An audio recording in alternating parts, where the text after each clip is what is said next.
ख्रिस्तामधील प्रिय बंधू आणि भगिनींनो, उपासना कार्यक्रमामध्ये आपले हार्दिक स्वागत. प्रियांनो, मनुष्य आणि देव यामधील उत्तम संभाषण जर पाहायचे असेल तर ते म्हणजे दुसरे शमूएल याचा 7वा अध्याय. यामध्ये आपणास देवाची दया कृपा दिसून येते, पण त्याबरोबरच देवाबद्दलचा उत्तम अनुभव जेव्हा घेतला जातो तेव्हा मनुष्य कृतज्ञतेने कसे संभाषण करतो हे पाहणे खरोखरच विलक्षण आहे. आपण जितका देवाचा अनुभव आमच्या जीवनात घेतो त्याहीपेक्षा कितीतरी अधिक पटीने तो आमच्यावर कृपा करीत असतो. याचाच अर्थ आम्हाला त्याची कृती समजत नाही, त्याची कृपा ओळखू येत नाही. परंतु आजच्या अध्ययनातील दाविदाचे संभाषण जर आपण नीट ऐकले तर आपणास आढळून येईल की आम्ही कितीतरी मागे आहोत. होय प्रियांनो, चला आपण अध्ययनास सुरुवात करून या गोष्टी नीट समजून घेण्याचा प्रयत्न करू. श्रोत्यांनो, ह्या दिवसांमध्ये आम्ही शमूएलाच्या दुसऱ्या पुस्तकाचे अध्ययन करीत आहोत. 7वा अध्याय आम्ही सुरू केलेला आहे. आम्ही पाहिलं होतं श्रोत्यांनो की कशा प्रकारे दाविदाने आपल्या मनात परमेश्वराकरिता निवासस्थान बांधण्याची योजना केली. त्याच्या मनात ही इच्छा होती की मी परमेश्वरासाठी एक मंदिर बांधावे. परंतु परमेश्वराने म्हटले की मी कधी अशा प्रकारची इच्छा कोणाकडे सांगितली आहे काय, किंवा मी कोणाला असे सांगितले आहे काय? श्रोत्यांनो, ह्या ठिकाणी आम्हाला दिसतं की परमेश्वर एका अर्थाने त्याला म्हणत आहे की तू माझ्याकरिता मंदिर बांधू शकणार नाही. परंतु परमेश्वराने स्वतःला मानवी रूपात मानवाकरिता प्रगट केले. परमेश्वराने स्वतःला लोकांवर प्रदर्शित केले. तो स्वतः लोकांच्या पातळीपर्यंत पोहोचला आणि म्हणून 2000 वर्षांपूर्वी येशू ख्रिस्त ह्या जगात आला आणि त्याने मानवरूप घेतले. योहान कृष्णवर्तमान 1 अध्याय आणि 14व्या वचनामध्ये योहान म्हणतो, शब्ददेही झाला आणि त्याने आम्हामध्ये वस्ती केली आणि आम्ही त्याचे गौरव पाहिले. ते पित्यापासून आलेल्या एकुलत्या एकाचे गौरव असावे असे अनुग्रह व सत्य ह्यांनी परिपूर्ण होते. वस्ती ह्या शब्दाचा अर्थ आहे त्याने आपला तंबू येथे आमच्यामध्ये उभा केला. कपड्याच्या झिरझिरीत तंबूत आम्हाला भेटण्याऐवजी परमेश्वर आम्हाला मांसाच्या बनलेल्या तंबूमध्ये भेटला. तो ह्या पृथ्वीवर आला आणि आमच्यामध्ये त्याने वास केला. परमेश्वराने नेहमीच स्वतःच्या लोकांबरोबर वास केला. तो त्यांच्यासोबत राहिला आणि त्याने स्वतःला त्यांच्यावर प्रकट केले. 7वा अध्याय आणि 7वं वचन पहा काय सांगतं. मी इस्रायल लोकांसह जिकडे जिकडे भ्रमण करीत फिरलो तिकडे तिकडे ज्या कोणा इस्रायल वंशाला इस्रायल लोकांची जोपासना करण्याविषयी मी आज्ञा करीत असे त्यास तुम्ही माझ्यासाठी गंधसरूचे मंदिर का बांधिले नाही असा एक शब्द तरी मी कधी बोललो आहे काय? दुसऱ्या शब्दात मंदिर बांधण्याची कल्पना दाविदाची होती, परमेश्वराची नव्हती. परमेश्वराची आज्ञा नव्हती. परमेश्वर मंदिर बांधण्याच्या ह्या कल्पनेबद्दल त्याला श्रेय देत आहे. 8वं वचन. तर आता माझा सेवक दावीद यास सांग, सेनाधीश परमेश्वर म्हणतो, तू माझ्या प्रजेचा इस्रायलांचा अधिपती व्हावे म्हणून मी तुला मेंढवाड्यातून मेंढरांच्या मागे फिरत असता आणले. परमेश्वर त्याला म्हणत आहे की जेव्हा मी तुला निवडले तेव्हा तू एक साधारण मेंढरे राखणारा लहान मुलगा होता आणि मी तुला माझ्या लोकांवर राजा नेमले. 9वं वचन. जिकडे तू गेलास तिकडे मी तुझ्याबरोबर राहिलो आणि तुझ्या सर्व शत्रूंचा तूच पुढून उच्छेद केला. पृथ्वीवर जे पुरुष आजपर्यंत झाले आहेत त्यांच्या नावाप्रमाणे तुझे नाव मी थोर करेन.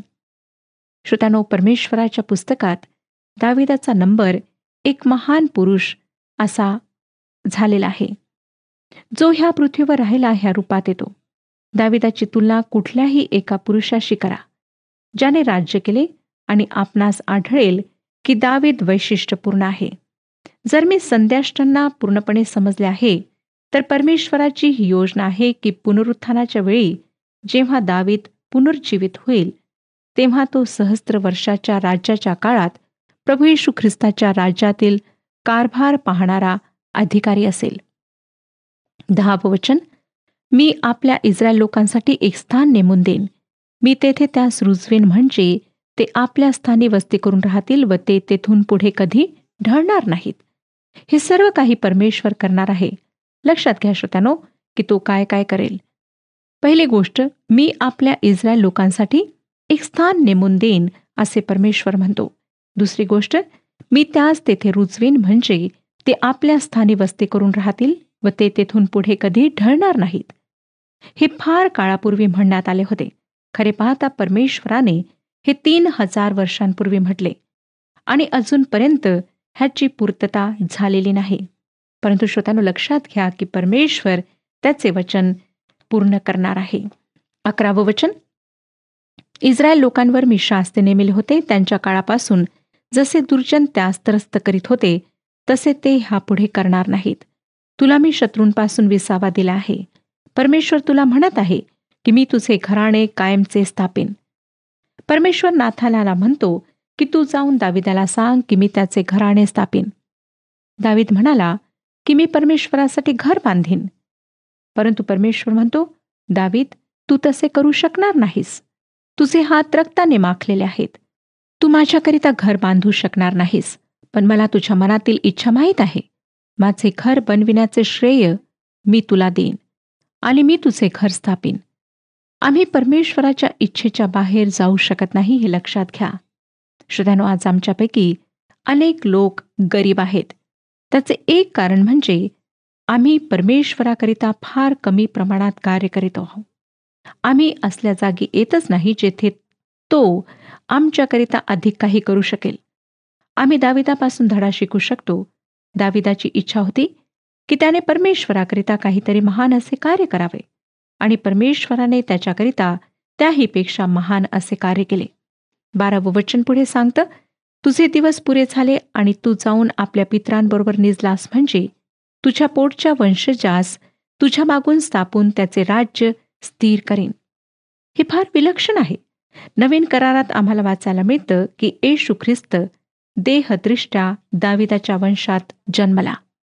परमेश्वर दाविदाला म्हणाला, तू जाऊन आपल्या पितरांबरोबर निजलास, म्हणजे तुझ्या पोटच्या वंशजास तुझ्या मागून स्थापून त्याचे राज्य स्थिर करेन.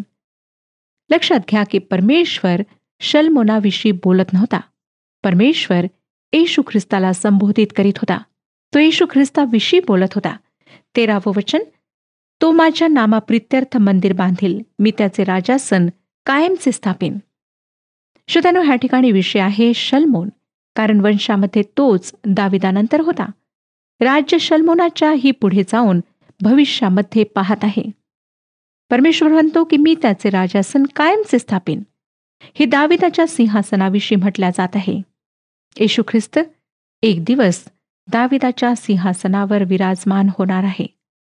स्वर्गीय दूताने मरियाला हा संदेश लूक शुभवर्तमान 1 अध्याय आणि 32व्या वचनात दिला होता की तो थोर होईल व त्याला परमेश्वराचा पुत्र म्हणतील आणि प्रभुदेव त्याला त्याचा पूर्वज दावीद ह्याचे राजासन देईल.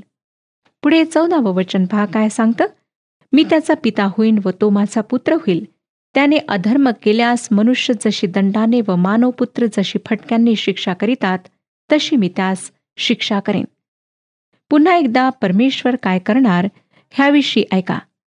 फार विशिष्ट ढंगाने परमेश्वर म्हणतो की मी त्याचा पिता होईन. पुनरुत्थित झाल्यानंतर प्रभू येशू ख्रिस्ताने मरियम मगदलिनीला म्हटले, योहान शुभवर्तमान 20 अध्याय आणि 17व्या वचनात, की मला बिलगून बसू नको, कारण मी अद्याप पित्याजवळ वर गेलो नाही. तर माझ्या बांधवांकडे जाऊन त्यांना सांग की जो माझा पिता आणि तुमचा पिता आणि माझा देव व तुमचा देव, त्याच्याकडे मी वर जातो. श्रोत्यानो, परमेश्वर येशू ख्रिस्ताचा पिता आहे. त्याच्या त्रिऐक्यामध्ये येशू ख्रिस्ताचे जे स्थान आहे त्यामुळे तो परमेश्वर पित्याचा पुत्र आहे. परमेश्वर आज माझा सुद्धा पिता आहे. का? कारण मी येशू ख्रिस्तामध्ये नवीन जन्म प्राप्त केलेला आहे.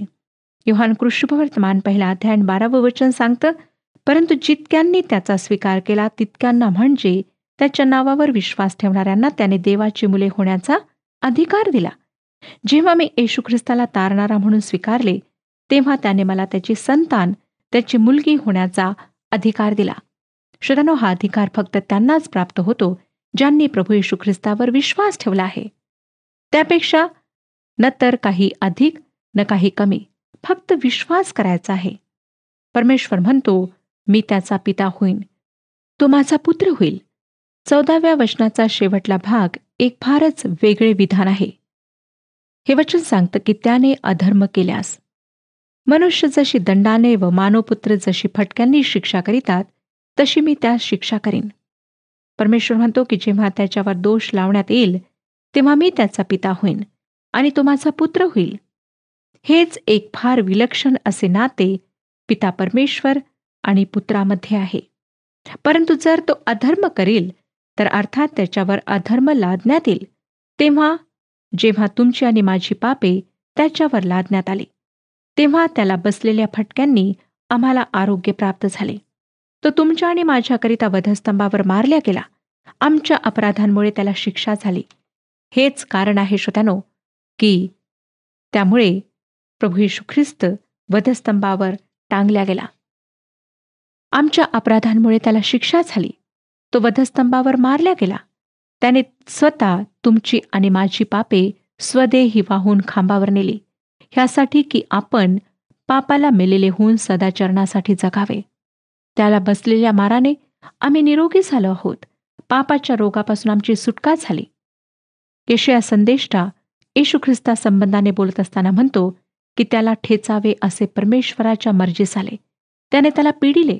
जो दाविदाच्या वंशात येणार तो संपूर्ण जगाचे पाप स्वतःवर घेईल.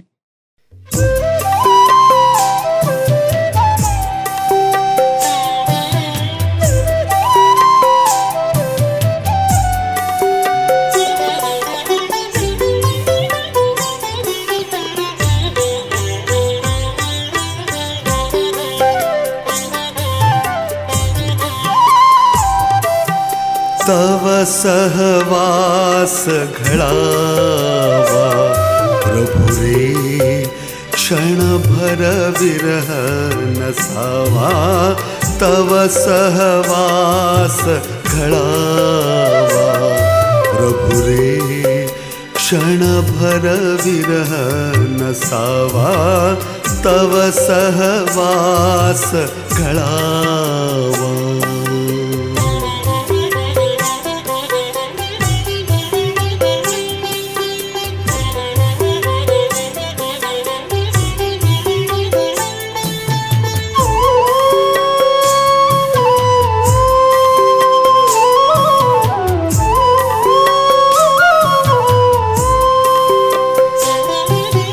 राहो सुंदर सदनी नगरी, क्यों रानी पर्वत कुहरी.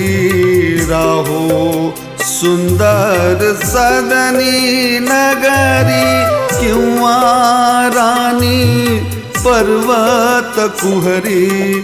देह विभो हमाजा, देह विभो हमाजा. कोठेही मग स्वर्गच जीवा. तव सहवास घडावा प्रभु रे, क्षणभर विरह नसावा. तव सहवास घडावा.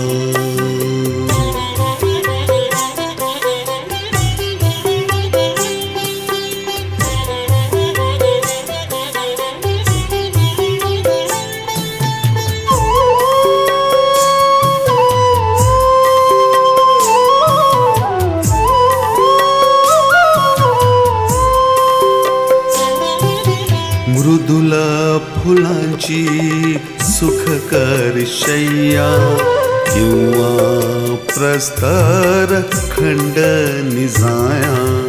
मृदुल फुलांची सुखकर शय्या, किंवा प्रस्तर खंड निजाया.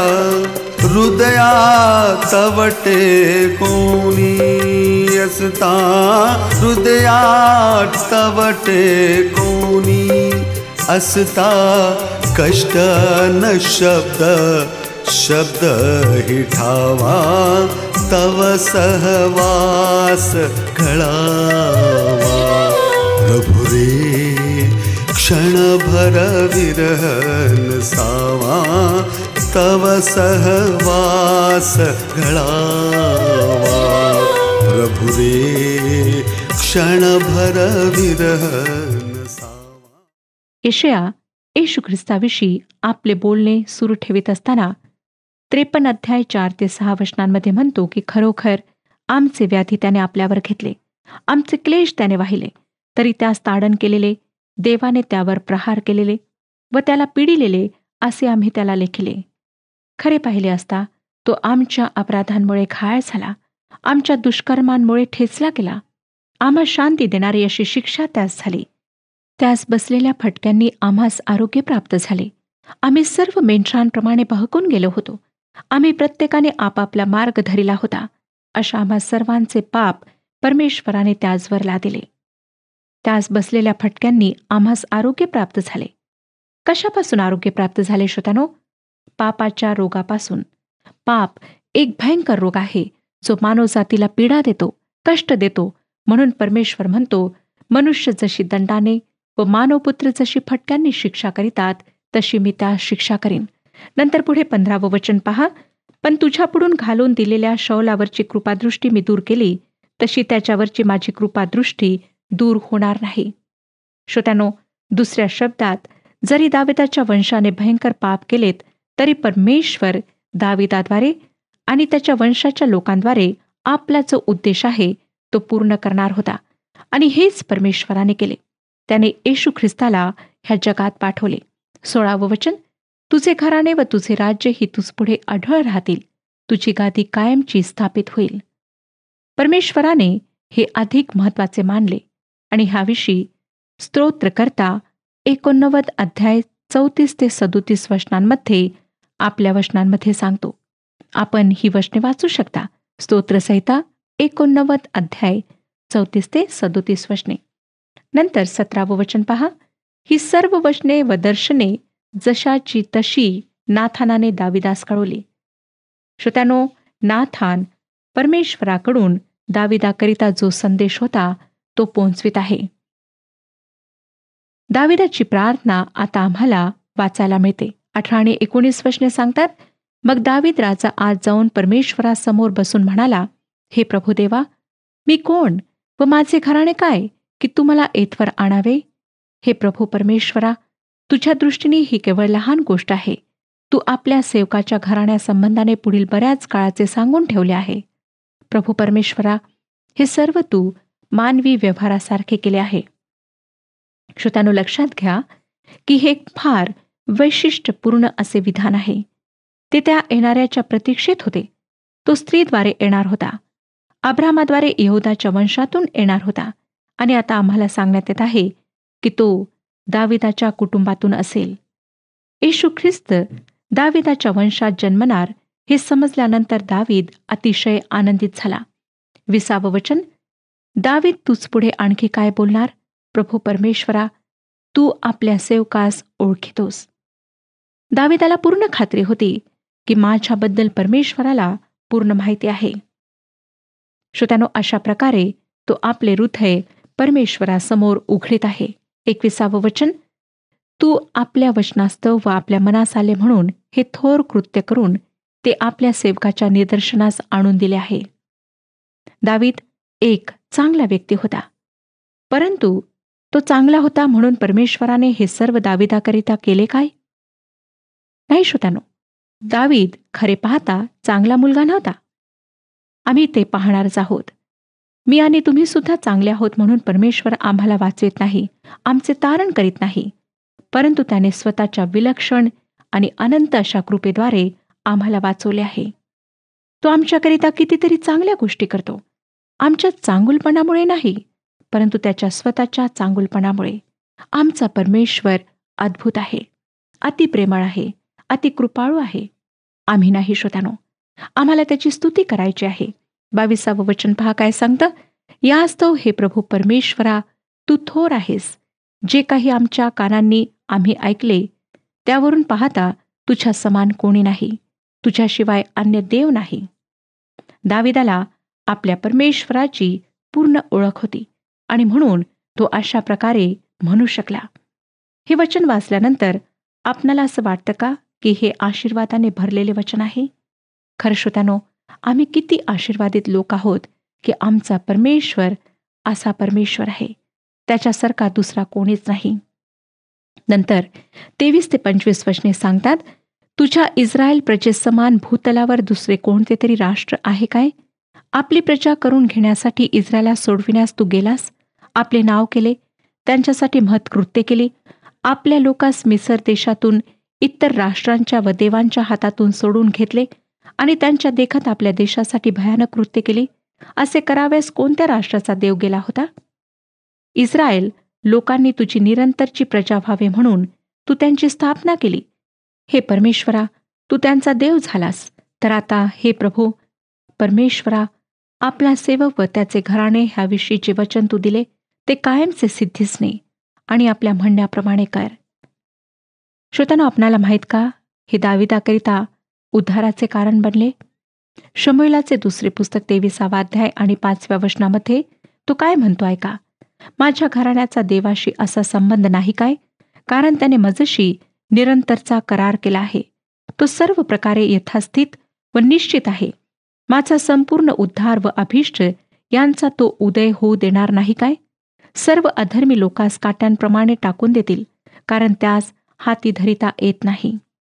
श्रोत्यानो, जे काही परमेश्वराने प्रतिज्ञेच्या रूपात सांगितले होते त्यावर दावीद पूर्णपणे विसंबून राहिला.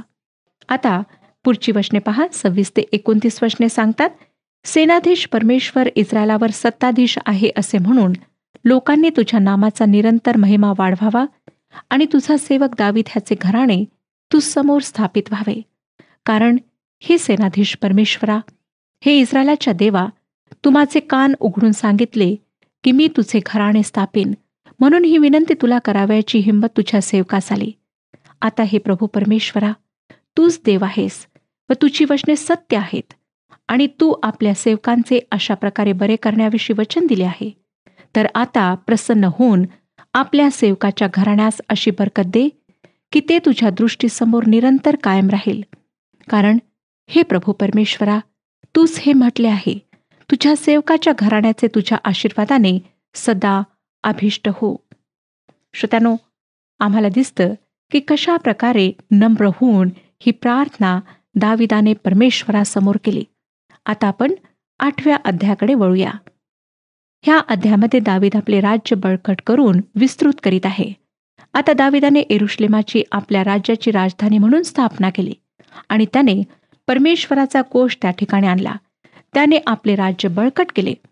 योनाथानाचा जो एकच पुत्र मफीबोशेत जिवंत होता त्याच्याशी त्याने फार चांगल्या प्रकारे मैत्रीचे संबंध जुळवले. आता इस्रायलांच्या जुन्या शत्रूंवर तो विजय प्राप्त करतो आणि आपल्या राज्याचा विस्तार वाढवतो. पहिलं वचन सांगतं, 8वा अध्याय 1 वचन, ह्यानंतर दाविदाने पलिष्ठास मार देऊन अंकित केले आणि त्यांच्या मातृनगराची सत्ता त्यांच्या हातून काढून घेतली. ह्यानंतर हे शब्द परमेश्वराने त्याचा करार दाविदाशी केल्यानंतरचा काळ दर्शवितात. दावीद आता पूर्णपणे आपल्या राज्यात स्थिर झाला होता आणि आम्हाला दिसतं की तो पलिष्ठांवर फार मोठा विजय प्राप्त करतो. श्रोत्यानो, हे पलिष्ठी लोक इस्रायलांचे बारामासी चिरस्थायी जुने शत्रू होते. दावीद त्यांना परतवून लावतो. इस्रायलांच्या भूमीतूनच नाही, परंतु त्यांच्या स्वतःच्या सीमेपलीकडे सुद्धा तो त्यांना पळून लावतो. पलिष्ठी लोकांनी त्या देशाचा बराचसा भाग, विशेष रीतीने दक्षिणी भाग आपल्या ताब्यात घेतला होता. सोबाचा राजा रहोब पुत्र हददेजरशी दाविदाचा जो सामना झाला त्याबद्दल सांगण्यात आले आहे. 4थं वचन मी आपणाकरिता वाचत आहे. दाविदाने 1700 स्वार आणि 20,000 पायदळ ही त्याचपासून हस्तगत केली. रथांच्या सर्व घोड्यांच्या शिरा दाविदाने तोडिल्या, मात्र त्यातून 100 घोडे राखून ठेवले. श्रोत्यानो, हददेजर सोबाचा राजा ह्याचे राज्य इफ्रातीस नदीपर्यंत पसरलेले होते. आम्हाला सांगण्यात आले आहे की दाविदाने 1000 रथ त्याच्या जवळून घेतले. दाविदाने रथांच्या सर्व घोड्यांच्या शिरा तोडल्या, परंतु 100 घोडे राखून ठेवले. जे काही नियम व्यवस्था विवरणाच्या पुस्तकात परमेश्वराने राजाकरिता सांगितले होते ते दाविदाने पूर्णपणे पाळले नाहीत. श्रोत्यानो, ह्या बाबतीत आम्ही पुढच्या कार्यक्रमात अधिक पाहू. परमेश्वर आपणा सर्वांस आशीर्वाद देव. हा कार्यक्रम आपणास आवडला काय? आता आम्हाला एक मिस कॉल करा आणि आपण पुढील विजेता होऊ शकता.